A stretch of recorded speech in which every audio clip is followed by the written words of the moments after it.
The C-SPAN networks bring you long-form public affairs programming from the nation's capital and are a public service of your television provider. C-SPAN, created by cable. I'm wondering if your love's still strong. Ooh, baby. Here I am, signed, sealed, delivered, I'm yours. Then that time when we said goodbye, now I'm back and not ashamed.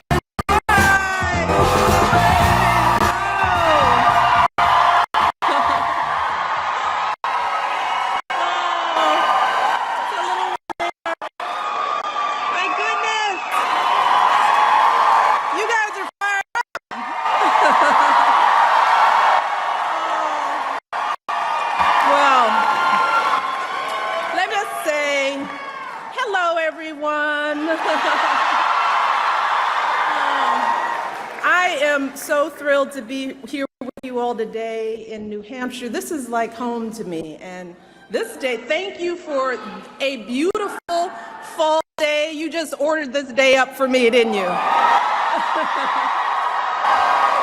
It's great to be here. Let me start by thanking your fabulous governor, your next U.S. Senator, Maggie Hassan.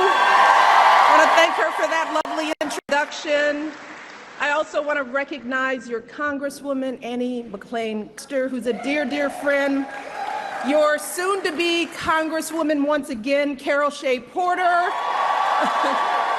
All of whom have been just terrific friends to us, and your executive council and candidate for governor, Colin Van Ostern.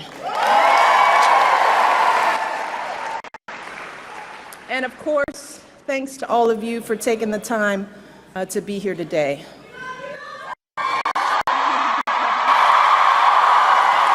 Thanks so much. That's very sweet of you. I love you guys too.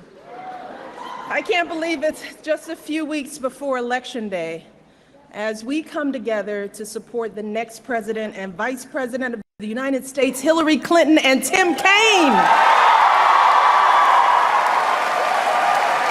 And New Hampshire is going to be important, as always. So I'm going to get a little serious here, because I think we can all agree that this has been a rough week in an already rough election.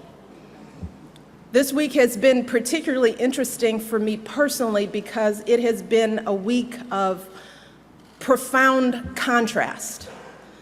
See, on Tuesday at the White House, we celebrated the International Day of the Girl and Let Girls Learn.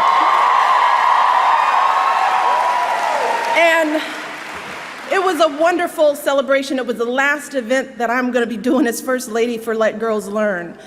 And I had the pleasure of spending hours talking to some of the most amazing young women you will ever meet, young girls here in the US and all around the world. And we talked about their hopes and their dreams. We talked about their aspirations. See, because many of these girls have faced unthinkable obstacles just to attend school, jeopardizing their personal safety, their freedom, risking the rejection of their families and communities. So I thought it would be important to remind these young women how valuable and precious they are. I wanted them to understand that the measure of any society is how it treats its women and girls.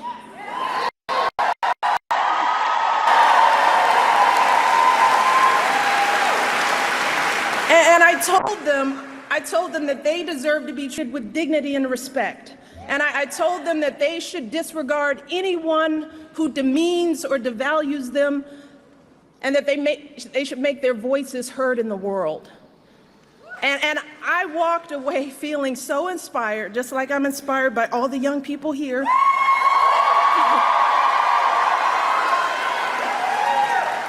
And I was so uplifted by these girls. That was Tuesday. And now here I am, out on the campaign trail in an election where we have consistently been hearing hurtful, hateful language about women.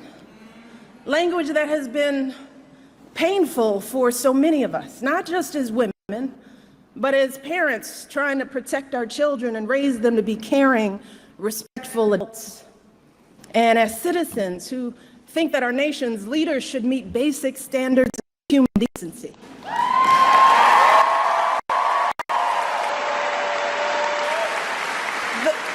The fact is that in this election, we have a candidate for president of the United States who over the course of his lifetime, in the course of this campaign, has said things about women that are so shocking, so demeaning, that I simply will not repeat anything here today.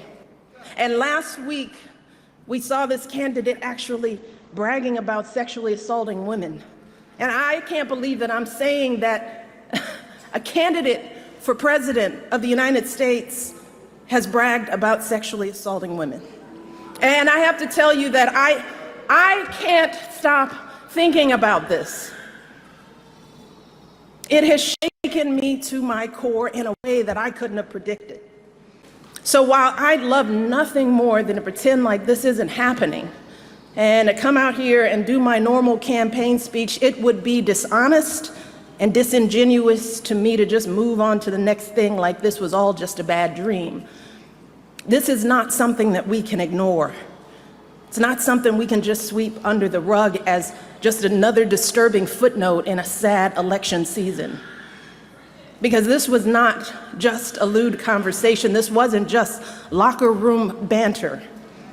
This was a powerful individual speaking freely and openly about sexually predatory behavior and actually bragging about kissing and groping women, using language so obscene that many of us were worried about our children hearing it when we turn on the TV. And to make matters worse, it now seems very clear that this isn't an isolated incident. It's one of countless examples of how he has treated women his whole life. And I have to tell you that I listen to all of this and I feel it so personally. And I'm sure that many of you do too, particularly the women. The shameful comments about our bodies, the disrespect of our ambitions and intellect, the belief that you can do anything you want to a woman. It is cruel. It's frightening. And the truth is, it hurts. It hurts. It's like that sick, sinking feeling you get when you're walking down the street, minding your own business, and some guy yells out vulgar words about your body. Or when you see that guy at work that stands just a little too close, stares a little too long, and makes you feel uncomfortable in your own skin. It's that feeling of terror and violation that too many women have felt when someone has grabbed them or forced himself on them and they've said no, but he didn't listen. Something that we know happens on college campuses and countless other places every single day. It reminds us of stories we've heard from our mothers and grandmothers about how back in their day, the boss could say and do whatever he pleased to the women in the office, and even though they worked so hard, jumped over every hurdle to prove themselves, it was never enough. We thought all of that was ancient history, didn't we? And so many have worked for so many years to end this kind of violence and abuse and disrespect, but here we are in 2016, and we're hearing these exact same things every day on the campaign trail. We are drowning in it. And all of us are doing what women have always done. We're trying to keep our heads above water, just trying to get through it, trying to pretend like this doesn't really bother us. Maybe because we think that admitting how much it hurts makes us as women look weak. Maybe we're afraid to be that vulnerable. Maybe we've grown accustomed to swallowing these emotions and staying quiet because we've seen that people often won't take our word over his. Or maybe we don't want to believe that there are still people out there who think so little of us as women. Too many are treating this as just another day's headline, as if our outrage is overblown or unwarranted, as if this is normal, just politics as usual. But New Hampshire, yeah, be clear, this is not normal. This is not politics as usual.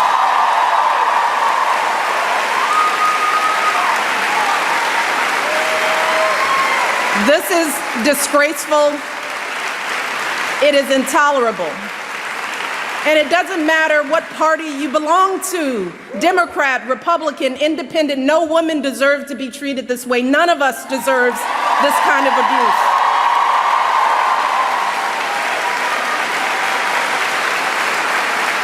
And I know it's a campaign, but this isn't about politics.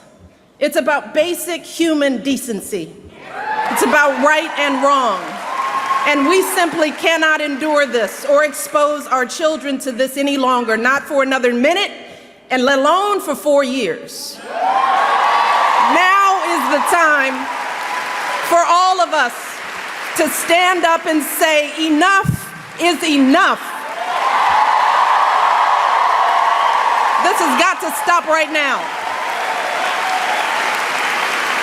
Because consider this, if all of this is painful to us as grown women, what do you think this is doing to our children?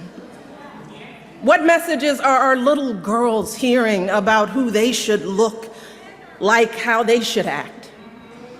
What lessons are they learning about their value as professionals, as human beings, about their dreams and aspirations? And how is this affecting men and boys in this country? Because I can tell you that the men in my life do not talk about women like this, and I know that my family is not unusual.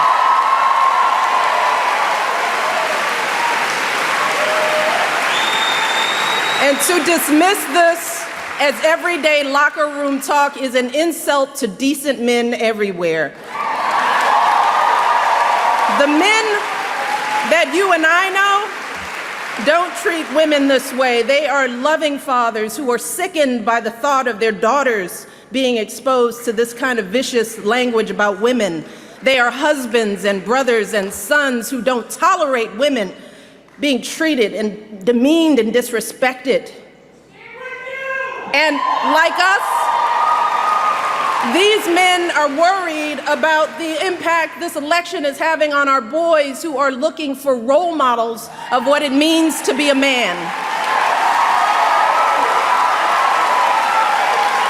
In fact, someone recently told me a story about their 6-year-old son who one day was watching the news. They were watching the news together, and the little boy out of the blue said, "I think Hillary Clinton will be president." And his mom said, "Well, why do you say that?"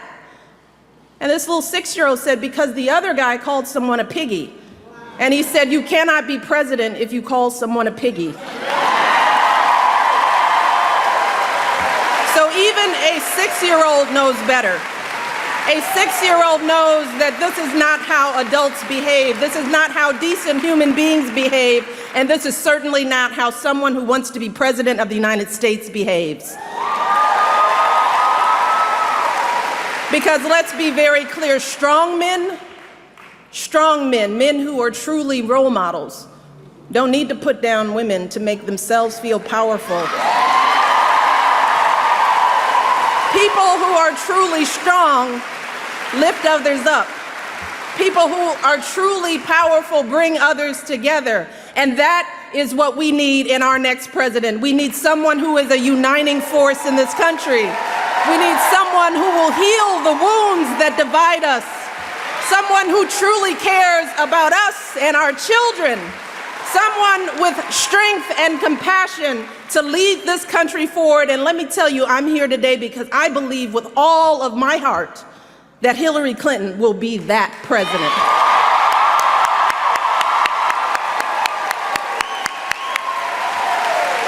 See, we know that Hillary's the right person for the job because we've seen her character and commitment, not just in this campaign, but over the course of her entire life. The fact is that Hillary embodies so many of the values that we try so hard to teach our young people. We tell our young people, work hard in school, get a good education.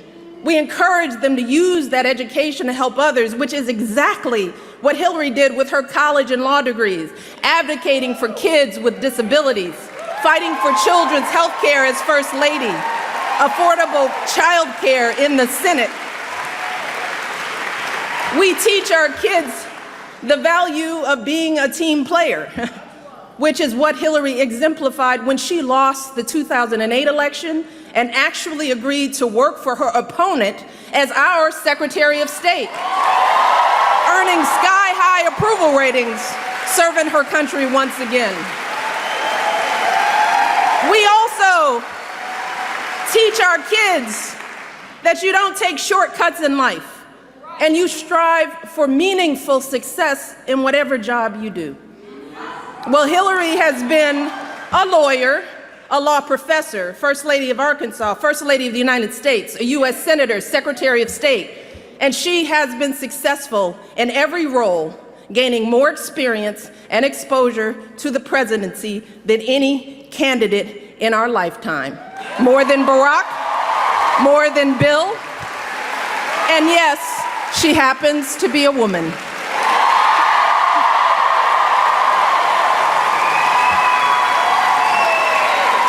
And finally,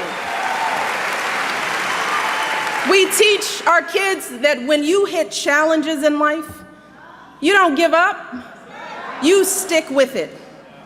Well, during her 4 years as Secretary of State alone, Hillary's faced her share of challenges.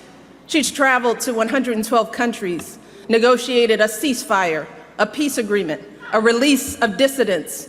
She spent 11 hours testifying before a congressional committee. We know that when things get tough, Hillary doesn't complain. She doesn't blame others. She doesn't abandon ship for something easier. No, Hillary Clinton has never quit on anything in her life. So, in Hillary, we have a candidate who has dedicated her life to public service, someone who has waited her turn and helped out while waiting. She is an outstanding mother. She has raised a phenomenal young woman. She is a loving, loyal wife. She's a devoted daughter who cared for her mother until her final days. And if any of us had raised a daughter like Hillary Clinton, we would be so proud. We would be proud. And regardless of who her opponent might be, no one could be more qualified for this job than Hillary, no one. And in this election, if we turn away from her, if we just stand by and allow her opponent to be elected, then what are we teaching our children about the values they should hold, about the kind of life they should lead? What are we saying? In our hearts, we all know that if we let Hillary's opponent win this election, then we are sending a clear message to our kids that everything they're seeing and hearing is perfectly okay. We are validating it. We are endorsing it. We're telling our sons that it's okay to humiliate women. We're telling our daughters that this is how they deserve to be treated. We're telling all our kids that bigotry and bullying are perfectly acceptable in the leader of their country. Is that what we want for our children? And remember, we won't just be setting a bad example for our kids, but for our entire world. Because for so long, America has been a model for countries across the globe, pushing them to educate their girls, insisting that they give more rights to their women. But if we have a president who routinely degrades women, who brags about sexually assaulting women, then how can we maintain our moral authority in the world? How can we continue to be a beacon of freedom and justice and human dignity?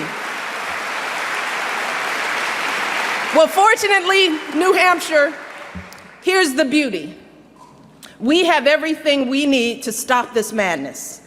You see, while our mothers and grandmothers were often powerless to change their circumstances, today, we as women have all the power we need to determine the outcome of this election.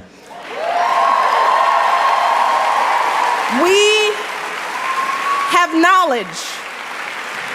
We have a voice. We have a vote. And on November the 8th, we as women, we as Americans, we as decent human beings can come together and declare that enough is enough. And we do not tolerate this kind of behavior in this country.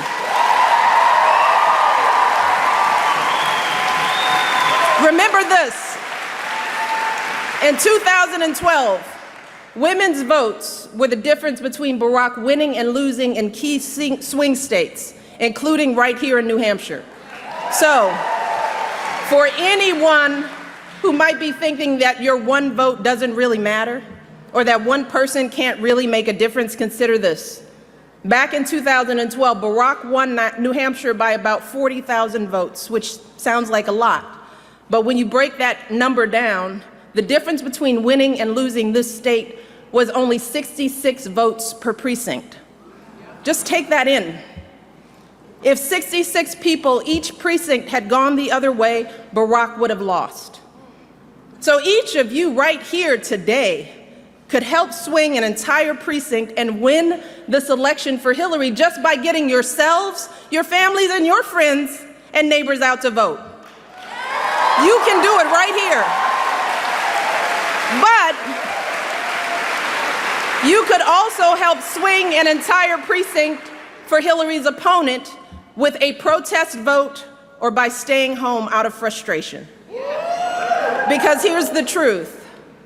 Either Hillary Clinton or her opponent will be elected president this year.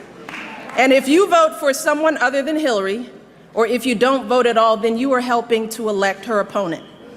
And just think about how you will feel if that happens. Imagine waking up on November the 9th and looking into the eyes of your daughter or son, or looking into your own eyes as you stare into the mirror. Imagine how you'll feel if you stayed home, or if you didn't do everything possible to elect Hillary. We simply cannot let that happen. We cannot allow ourselves to be so disgusted that we just shut off the TV and walk away. And we can't just sit around wringing our hands. No, we need to recover from our shock and depression and do what women have always done in this country. We need you to roll up your sleeves. We need to get to work. Because remember this, when they go low, we go. Yes, we do.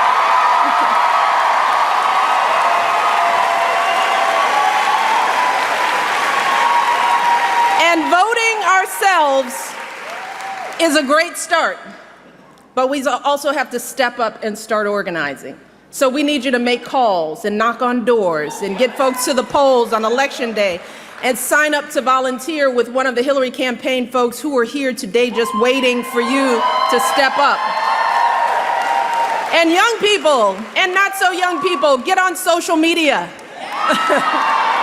Share your own story of why this election matters, why it should matter for all people of conscience in this country. There is so much at stake in this election.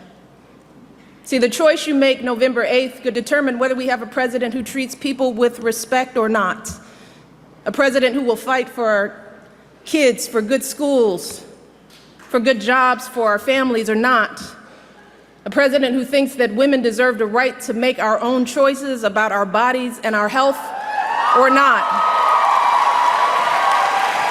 That's just a little bit of what's at stake. So we cannot afford to be tired or turned off. And we cannot afford to stay home on Election Day. Because on November the 8th, we have the power to show our children that America's greatness comes from recognizing the innate dignity and worth of all our people. On November the 8th, we can show our children that this country is big enough to have a place for us all, men and women, folks of every background and walk of life, and that each of us is a precious part of this great American story, and we are always stronger together. On November 8th, we can show our children that here in America, we reject hatred and fear. And in difficult times, we don't discard our highest ideals. No, we rise up to meet them. We rise up to perfect our union. We rise up to defend our blessings of liberty. We rise up to embody the values of equality and opportunity and sacrifice that have always made this country the greatest nation on earth.